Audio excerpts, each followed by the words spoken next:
Oremos.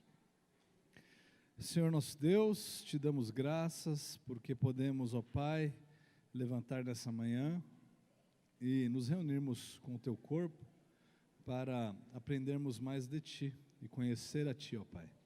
Ajuda-nos, ilumine, ó Deus, a nossa mente. Em nome de Cristo que oramos, amém.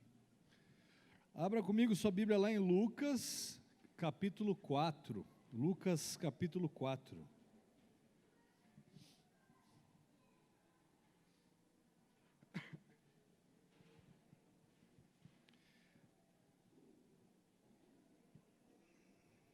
Na última semana nós tivemos o início do capítulo 4 sendo exposto. Nosso irmão Carlos, ele expôs a tentação de Jesus.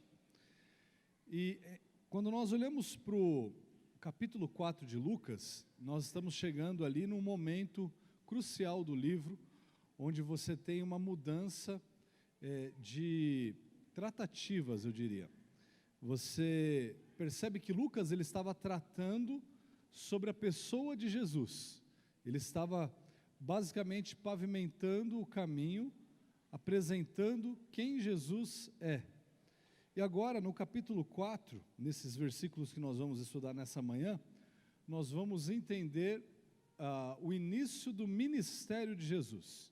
Então, até agora, até esse momento, desde o capítulo 1 até o capítulo 4, nós estávamos sendo expostos às credenciais do nosso Senhor Jesus Cristo, e hoje, a partir do versículo 14, nós veremos o início do ministério público de Jesus. Então, abra comigo lá em Lucas 4:14. Os dois primeiros versículos dizem assim: Então Jesus, no poder do Espírito, regressou para a Galiléia, e a sua fama correu por toda a circunvizinhança, e ensinava nas sinagogas, sendo glorificado por todos. Talvez a sua Bíblia seja que nem a minha, e você tenha um título nesses dois primeiros versículos, e logo após ele um outro título. E muitas vezes nós olhamos para esses dois versículos e pensamos assim, olha, parece que não tem muita informação relevante para nós nesses versículos, mas não se engane. Lucas, assim como os outros escritores bíblicos, eles não desperdiçam palavras colocando coisas ali na Bíblia que não servem para absolutamente nada. Nós temos aí pelo menos duas palavras que são importantes para nós, ou mais do que duas palavras, dois trechinhos aí nesses dois versículos. Você vai perceber que o que Lucas está fazendo aí é já demonstrar que Jesus ele vai dar início ao seu ministério na Galiléia. Até o capítulo 9 do livro de Lucas, o ministério de Jesus na Galiléia vai sendo exposto. Então você vê, do 1 ao 4, Jesus sendo exposto como quem ele é o Messias prometido, e agora Jesus começa o seu ministério público na Galiléia, tá? E ele vai expondo isso até o capítulo 9. E nesses dois versículos nós temos então dois pontos importantes. O primeiro deles está lá no versículo 14, logo no início, diz assim: Então Jesus, olha aí a frase, no poder do Espírito, Espírito com E maiúsculo, ou seja, Espírito Santo. Desde o início do livro, nós temos enfatizado aqui a ação do Espírito Santo, que é demonstrada no livro de Lucas. Um teólogo diz assim: o mesmo Espírito que gerou Jesus no ventre de Maria, capítulo 1, versículo 35, ele desceu sobre ele no Rio Jordão, por ocasião do seu batismo, capítulo 3, versículo 22, guiou ao deserto para ser tentado pelo diabo e triunfar sobre ele, capítulo 4, versículo 1, e agora o reveste de poder para dar início ao seu ministério na Galiléia. Ou seja, o mesmo Espírito que havia conduzido o Senhor ao isolamento, que é o que nós vimos na semana passada, para ser tentado pelo diabo, agora ele é conduzido pelo Espírito Santo para que o seu ministério fosse público, para que as pessoas pudessem ver quem de fato Jesus é. Irmãos, esse Espírito Santo é o Espírito Santo de Deus, e nós vemos aqui a obra da Trindade sendo manifesta para nós. Jesus, sendo o próprio Deus, não faz absolutamente nada à parte do Espírito. Ele é capacitado por meio do Espírito Santo de Deus para realizar o seu ministério. E você realmente acha que você pode fazer alguma coisa à parte do Espírito Santo de Deus? Então, antes de você tomar qualquer decisão na sua vida, antes de você fazer qualquer coisa, o que você deve fazer é orar a Deus, para que o Espírito Santo de Deus te capacite a viver para a sua glória. E no versículo 15, diz que ele ensinava nas sinagogas, sendo glorificado por todos.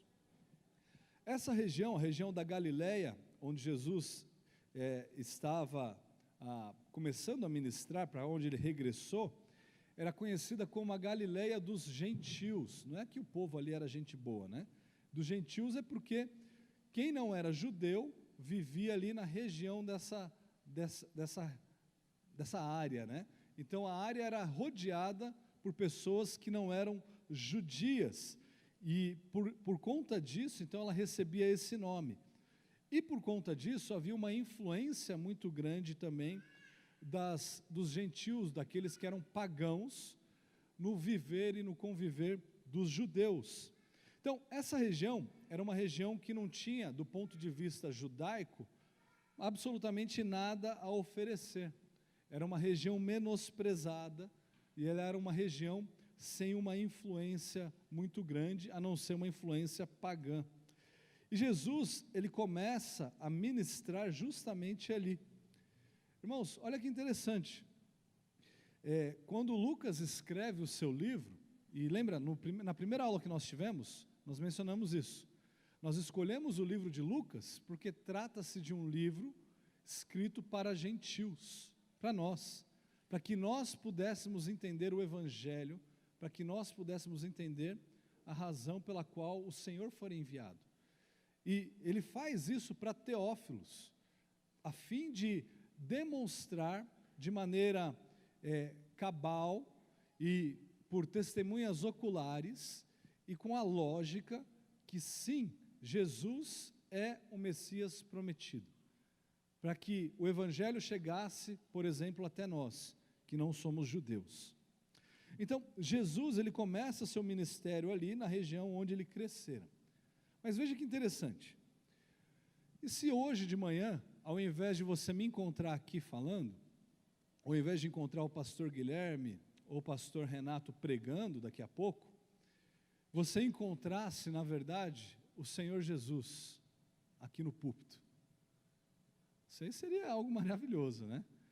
O próprio Senhor Jesus se achegando a nós para ensinar a palavra de Deus. Irmãos, foi basicamente o que aconteceu aí nesse texto que nós vamos examinar. Dá uma olhada agora no versículo 16. Diz assim: indo para Nazaré, onde fora criado, entrou num sábado na sinagoga, segundo o costume, e levantou-se para ler. Esse relato aqui que nós acabamos de ler, do versículo 16, é o relato mais antigo conhecido sobre a ordem de culto que era realizada nas sinagogas, o que incluía ali a leitura da lei de Moisés, depois a leitura dos profetas, e depois uns comentários ou a exposição daquilo que foi lido, e a aplicação daquilo que foi lido. Então, Jesus, ele entra na sinagoga no sábado, e aí o versículo 17 diz: lhe deram o livro do profeta Isaías. Nós não sabemos se já foi ali dado para ele com a passagem, ou se Jesus, ao receber o livro, né, que não era um livro assim, ele tinha que abrir um pergaminho, né, desenrolá-lo, se ele vai lá e localiza o texto que ele gostaria de ler. Então, Jesus, ao chegar ali, lhe dá um livro a ele, o livro do profeta Isaías, e abrindo o livro, achou o lugar onde estava escrito. E então, Jesus leu o profeta Isaías, lá no capítulo 61, versículos 1 e 2. mas não precisa abrir lá, porque a gente vai ler ele aqui, né? Versículo 18 e 19 diz assim: o Espírito do Senhor está sobre mim, pelo que me ungiu para evangelizar os pobres, enviou-me para proclamar libertação aos cativos e restauração da vista aos cegos, para pôr em liberdade os oprimidos e apregoar o ano aceitável do Senhor. Ele está fazendo uma citação aqui de Isaías capítulo 61, tá? Lembra que eles não tinham Lucas escrito naquela época, né? Nós estamos aqui 2000 anos para frente desse relato. E aí no versículo 20 diz: tendo fechado o livro, devolveu-o ao assistente e sentou-se. E todos na sinagoga tinham os olhos fitos nele. E aí nós imaginamos o quê? Que Jesus ele foi lá, se colocou na frente do povo, leu o texto, entregou o texto de volta, né? E se sentou na cadeira. Não é isso, irmãos. Não tem absolutamente nada a ver com isso. Nas sinagogas, a leitura da palavra de Deus, ela era realizada de pé, ok? Porém, quando alguém fosse pregar, ou quando ele fosse explicar e aplicar o texto que foi lido ali, essa pessoa, ela se dirigiria então a uma cadeira, né, um banco ali, e essa pessoa se sentava, e as outras pessoas ao redor dela se sentavam no chão. Então, o que era esperado naquele momento é que Jesus fosse explicar o texto, que ele fosse então pregar, tá? Então, se eu pregar sentado aqui não tem problema, tá bom, irmãos? Hoje a gente vai pedir um banquinho aqui, né? Não, nada disso. Mas na sinagoga funcionava desse jeito. Por isso que as pessoas estavam com os olhos fitos em Jesus, porque ele ia explicar aquilo que o texto dizia. Está lá no versículo 21. Então passou Jesus a dizer-lhes: hoje se cumpriu a escritura que acabais de ouvir. Percebe? A pregação de Jesus, Lucas não diz aqui se ele falou muito mais do que isso, né? Mas foi uma pregação bem curtinha. Ele disse para todos que estavam ali: o que eu acabei de ler foi cumprido nesse exato momento na minha pessoa. O que acontece aqui então é algo surpreendente. É nesse momento que Jesus ele declara a todos que estão ali que ele é o Messias prometido. Aquele dia que havia sido prometido havia chegado, e Jesus, ele estava cumprindo aquela promessa sobre o Messias. Ele era o escolhido, o ungido do Senhor, que é justamente o que significa a palavra Cristo. Então as pessoas que o ouviam, elas tinham visto ele crescer ali no meio delas. Isso que é mais interessante. Agora, elas ouviram ele fazer uma descrição do texto, se colocando como cumprimento da própria promessa. Imagina o que passou na cabeça dessas pessoas.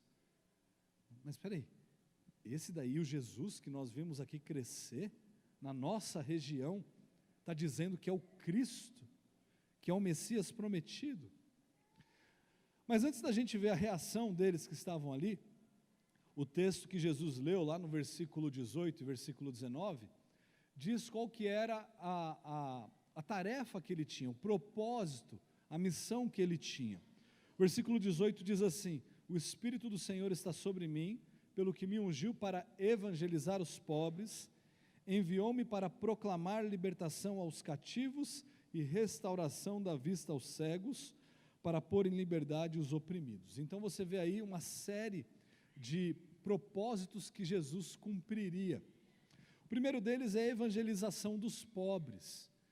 E nós geralmente temos a tendência de pensar que quando a Bíblia fala de pobres, é apenas pobres do ponto de vista material. Mas no Sermão do Monte, que já foi exposto aqui no grupo de jovens, nós estamos falando sobre essa pobreza ou essa total falência espiritual. E as pessoas que são pobres espiritualmente falando precisam das riquezas do Evangelho que só podem ser encontradas em Cristo. E Jesus pregaria anunciaria as boas novas para essas pessoas. E fala também sobre a proclamação da libertação aos cativos. E há uma má interpretação também nos dias de hoje, de que nós devemos ir e pregar aos que estão cativos nas prisões, tentando igualar aquilo com que o Novo Testamento fala em relação aos presos ali. Gente, tem uma distinção bem grande, tá? E uma distinção grande em relação ao que isso está falando também. Não significa que nós não devemos pregar àqueles que estão presos. Nós devemos pregar a todos, tá? Independente se a pessoa está presa ou não, se ela é convicta de algum crime ou não. Mas não é isso que o texto está dizendo. O texto ele está falando aqui não de entrar numa penitenciária, mas ele está falando que essa prisão é a prisão em que todos nós estávamos antes de sermos libertos por Cristo. É a prisão do pecado que toma conta do nosso próprio coração. Já no Novo Testamento, quando você vê o texto falando sobre os cativos, geralmente está falando sobre aqueles que estavam sendo presos por anunciarem o Evangelho. E nós devemos orar por eles, nós devemos ajudá-los e assim por diante. Bom, mas aqui ele está falando sobre aqueles que estavam debaixo da condenação do pecado e por isso eram escravos do pecado, estavam cativos, estavam ali presos. Ele fala também sobre restaurar a vista aos cegos. O que mais tarde nós veremos em João, no Evangelho de João capítulo 8, versículo 12, é o seguinte: de novo lhes falava Jesus dizendo: eu sou a luz do mundo, quem me segue não andará em trevas, pelo contrário terá a luz da vida. Então Jesus ele está anunciando que ele seria aquele que traria luz àqueles que estavam em trevas. Jesus é quem traz a salvação. Ele fala também sobre libertar os oprimidos, e aí logo nós pensamos nos politicamente oprimidos, nós pensamos em política.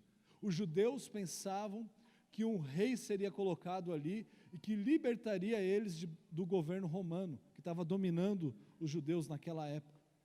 E não se tratava disso, se tratava de uma libertação muito maior, se tratava da libertação da influência do próprio diabo. E por fim, apregoar o ano aceitável do Senhor, que ele fala no versículo 19. O ano do jubileu era o ano e um tempo oportuno. Por quê? Porque nessa época, as dívidas, elas eram canceladas e o território, a terra, ela era devolvida aos seus donos originais. E esse ano do jubileu era uma demonstração da graça de Deus que por meio de Cristo trouxe aos pecadores o perdão dos seus pecados e uma vida eterna. Então veja que todos os propósitos estabelecidos aqui na promessa de Isaías 61 seriam cumpridos na pessoa de Cristo. Jesus cumpriria cada uma dessas promessas. E é justamente isso que ele está fazendo nesse momento de forma pública.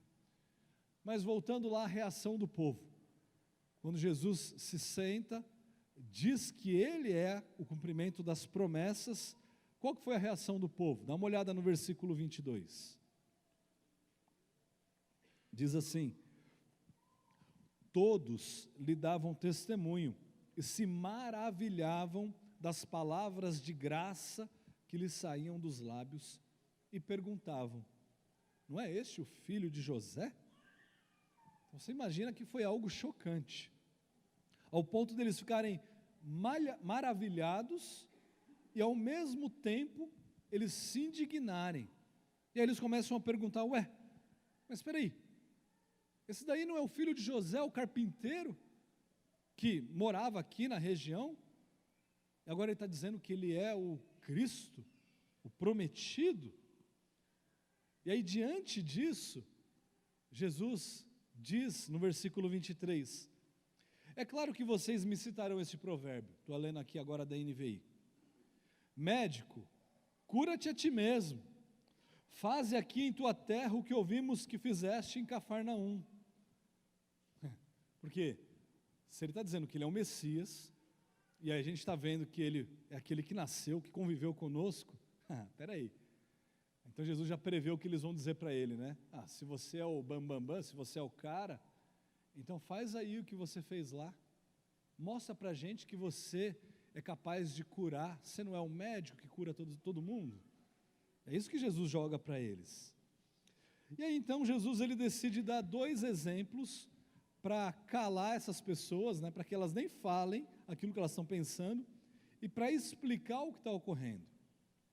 E Jesus ele percebe ali, né, de certa forma, a oposição que as pessoas estão tendo. E aí ele dá dois exemplos aqui, em que os profetas de Deus realizaram atos miraculosos de graça entre os gentios, enquanto Israel estava em incredulidade. Jesus era ousado.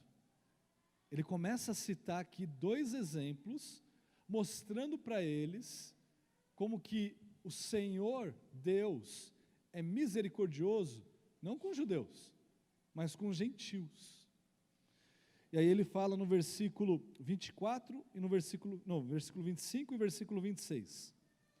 Na verdade vos digo que muitas viúvas havia em Israel no tempo de Elias, quando o céu se fechou por 3 anos e 6 meses, reinando grande fome em toda a terra.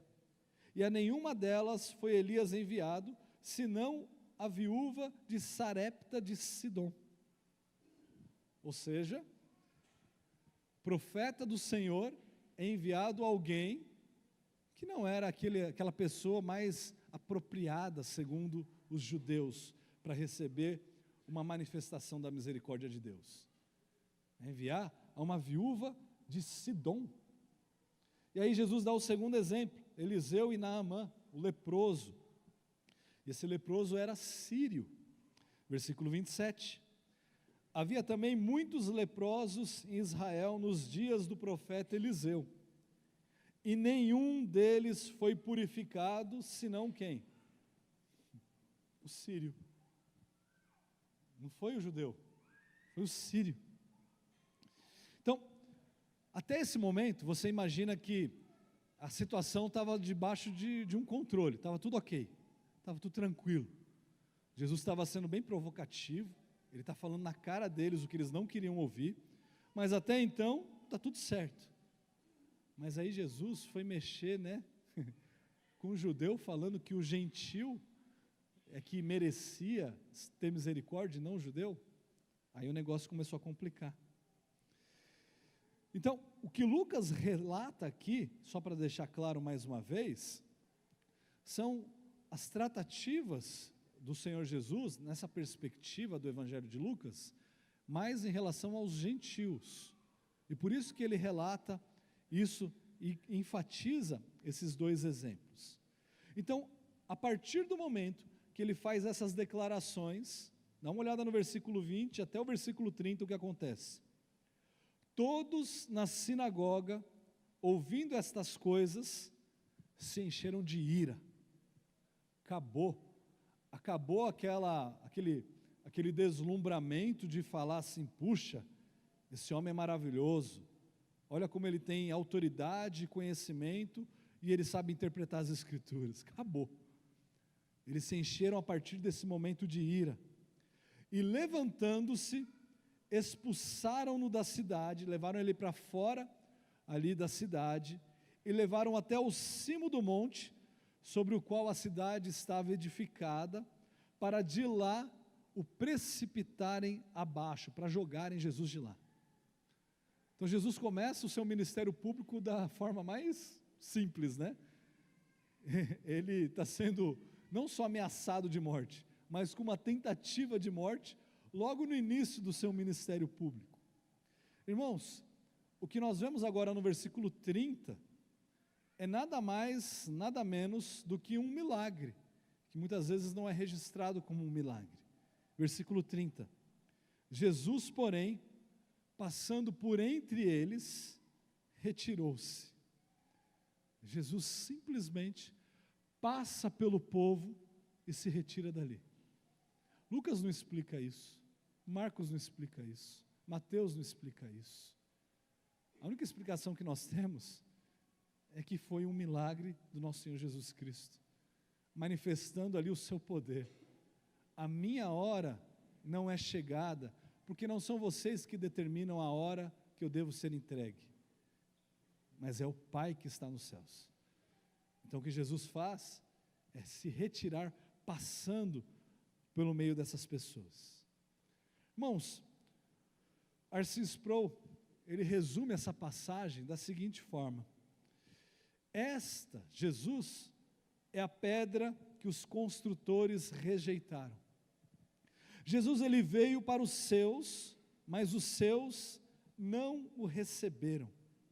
Ele voltou para casa para pregar, e inicialmente ficaram impressionados, depois eles ficaram enfurecidos, e a congregação se levantou em rejeição a Cristo. Eles tentaram tirar a sua vida, mas milagrosamente, ele apenas passou pelo meio deles e saiu da cidade dali de Nazaré. Pelo que também podemos discernir no restante do Novo Testamento, parece que Jesus nunca mais pisou naquela cidade. Irmãos, o que nós estamos vendo aqui é o reflexo do que acontece na nossa sociedade. Se você simplesmente começar a conversar com seu colega de trabalho falando assim: você crê em Deus? Ah, creio. Porque os números de ateus no Brasil, fora do Brasil, são relativamente pequenos. Ele é grande no meio dos adolescentes, né? Mas isso não importa muito, porque depois de 3, 4 anos eles mudam de ideia, né? Muda de ideia no mesmo dia até. E aí, depois de 2 minutos, você consegue convencê-los. E aí você percebe, então, que há uma aceitação sobre Deus. O espírita crê em Deus. O espírita até fala que crê em Jesus, né? Os muçulmanos creem em Deus. Os judeus creem em Deus. Estou falando aqui das 3 religiões maiores: os cristãos, os judeus e os muçulmanos.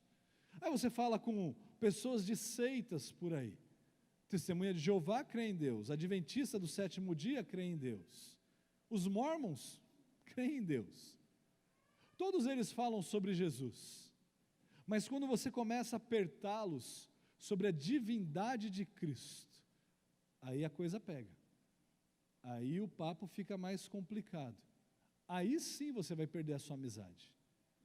Porque o que as pessoas não aceitam é o fato de que Jesus é Deus. Jesus é aquele que se encarnou, é o Filho de Deus prometido, o ungido do Senhor, o Cristo. E nisso nós não cedemos, diferente das seitas e diferente de outras religiões. Irmãos, nós precisamos ter ciência disso, e ter isso bem claro na nossa mente, para que quando nós estivermos pregando o Evangelho, ou vivendo a vida segundo o Evangelho, estejamos dispostos a pagar a pena, porque o próprio Cristo, nesse momento, sofreu uma tentativa de assassinato. Talvez você não sofra uma tentativa de assassinato ainda, mas talvez sofra de um cancelamento de reputação, de um afastamento de membros da sua família, de pessoas allegadas, de uma demissão na sua área de trabalho e assim por diante. E nós devemos estar dispostos a pagar o preço, e não recuar, mas fincar os nossos pés e, na verdade, avançar com a proclamação do Evangelho. Ok? Então esse é o texto que nós tínhamos para estudar nessa manhã, e nós vamos agora nos dividir em alguns pequenos grupos, para tratar um pouco sobre essas questões. Deixa eu enviar as perguntas, que eu não enviei a pergunta para o pessoal da liturgia, né? Só enviei para o pessoal dos pequenos grupos. Um segundinho aqui, irmãos.